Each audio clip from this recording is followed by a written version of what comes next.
I visualize a lot. And so I visualize. You always have? Always have. Well, okay. always have, but a lot of it was very disgusting. Okay. It was like, woe is me. Oh, okay. Woe is me. Which is worse. Yes. Just as bad. Yes. Just as powerful. But I developed a reality that wasn't real. That's the thing we always do. We can have a great life, but we always build this reality around the one thing we don't have. So therefore, our great life, we don't even see it. We see the one piece of clothing we weren't able to get versus the amazing things we have. So we focus on that. I was the king of focusing on the one bad thing in my life. The one bad person called me nigger. Everything bad, I focused on that. But over here was a beautiful reality of my life.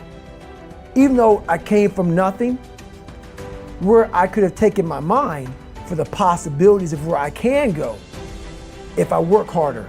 That was all over here, but I lived in the filth over here. So basically, what I started doing was, when I was 297, I thought about, my God, man, like this could be my life. And I thought, okay, what does heaven look like? I don't know. No one does, I imagine. So I was like, okay, I imagine that there's a big long line and you got judgment and you're God. Let's say you're God and I'm just David Goggins.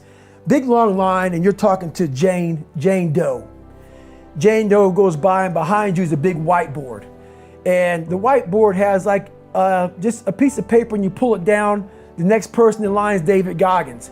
And on this board, it has all this stuff on it, but I can't see because I'm too far back in line. So I come up, I sit down now, you're talking to me. David, congratulations, you made it to heaven, how you feel? And right now I'm a 300-pound man. Ecolab guy, I'm 71 years old. This is what I'm thinking at 24 years old, okay? I'm dead, I'm in heaven, you're God. You pull the paper down, it says David Goggins. I'm reading it. And I'm looking at it, and it has my name, but on this paper, it says everything about you. Everything, because God knows all. Now I'm looking at it, and I'm seeing 185 pounds, Navy SEAL, changed people's lives, all these amazing things. Public speaker, blah, blah, blah, blah, blah, motivational, all the best-selling book. I look at God, I said, God, the name is right, but what's on here is not me. He goes, it should have been you. This was the life that you were supposed to live, but you didn't try. So this is the life that you have. So what I think to myself is, are you in heaven? Am I talking to God or am I talking to the devil? Because I'm in hell now to see that was supposed to be my life, but because I didn't try hard enough, because I didn't put forth every single bit of an ounce of pressure in my body into being better, they ended up being a 300-pound guy that made $1,000 a month, and I was fine there. That was okay.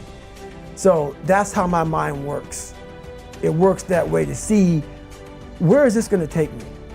What's the possibility? So. We're all in a battle with our own brains. That's all life. Of us. That's all life is. It's the most powerful thing in the world, is your own brain. It can work for you or against you. It did. And I was able to visualize the end. So when I was 297, and I was all fat and out of shape, and I couldn't run a quarter mile, and I was drinking milkshakes and eating boxes of donuts, I visualized, man, how would it feel? So after I watched that show on Discovery Channel, for a brief moment, there was 22 guys that graduated. I watched this segment on TV about these guys going through Navy SEAL training. And I couldn't even, I wasn't a great swimmer, I was afraid of the water, all this crap, man. And I saw these guys just quitting. But at the very end, it says 22 guys, this commanding officer's up there and he gives this great speech. I was like, man, I wonder. So I started visualizing me being the 23rd guy in these dress whites, sitting there with these guys, getting that Navy SEAL, graduating this Navy SEAL training. I was like, God. So I put myself there. I was like, man, that's an amazing feeling. I put myself there at 297, not even able to do anything that these great men were doing. I said, man, if I could feel that, that would change my life. If I could just feel that. It lasts for 1 second. You get that certificate, you walk across the stage, and what's next? But I didn't know that then. My mind was that I thought I'd live in that moment forever. So I said, wow, man, if I could just feel like them. I mean, Victory. I wanted to win. Not like beat somebody else. It wasn't about that. I just wanted to go the distance. Everything in my life, when something got hard, I quit. If it was reading, that's where, I wasn't great at reading. I wasn't great at writing, so I just quit. I couldn't catch on as fast as you. I had to work harder than you, so I quit.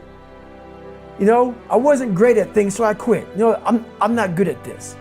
Like, man, if I could just go that distance, that extra mile, to just go, just to finish. I want to finish. I want to feel victory. And victory for me wasn't winning, it was just finishing. So I said, you know what? If I could feel like these guys feel, it would change my life.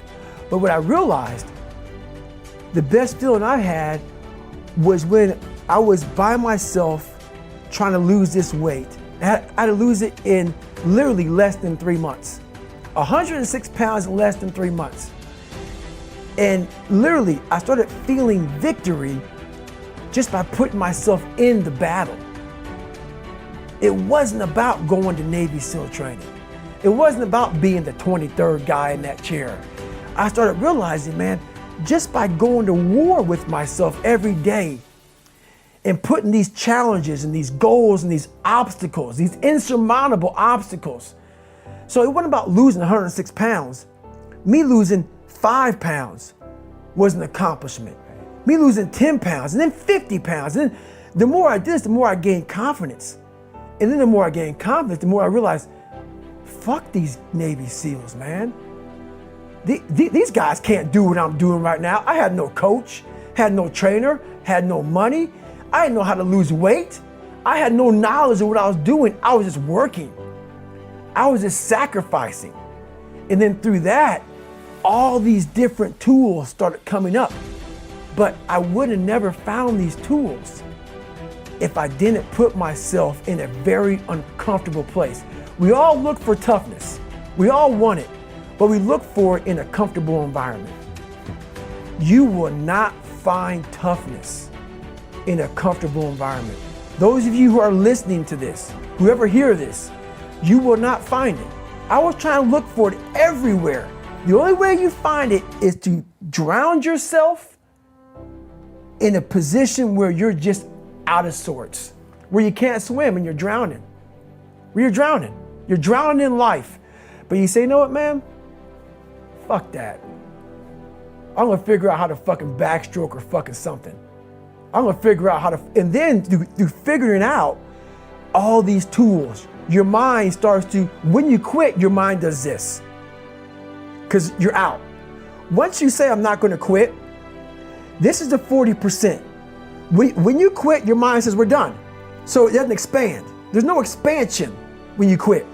When you say, fuck you, this sucks, I'm drowning, I'm miserable, I'm suffering, I'm broken, but I'm not going anywhere. What happens to your mind is it does this. It says, fuck, he's not leaving. So we gotta expand. We gotta grow. We gotta figure this fucking thing out. So then these compartments in your brain start to they have to work. They have to work. And then you start to engage parts of your mind that you never engaged before. But you can't engage it by sitting back in these nice chairs, drinking this nice water, talking to you, talking about what I want to do. That's where the 40% thing comes in. It comes in when you're in suffer mode and you say, I'm not going to quit. You're forcing your brain now to operate on a level it's not used to, but then it becomes used to it.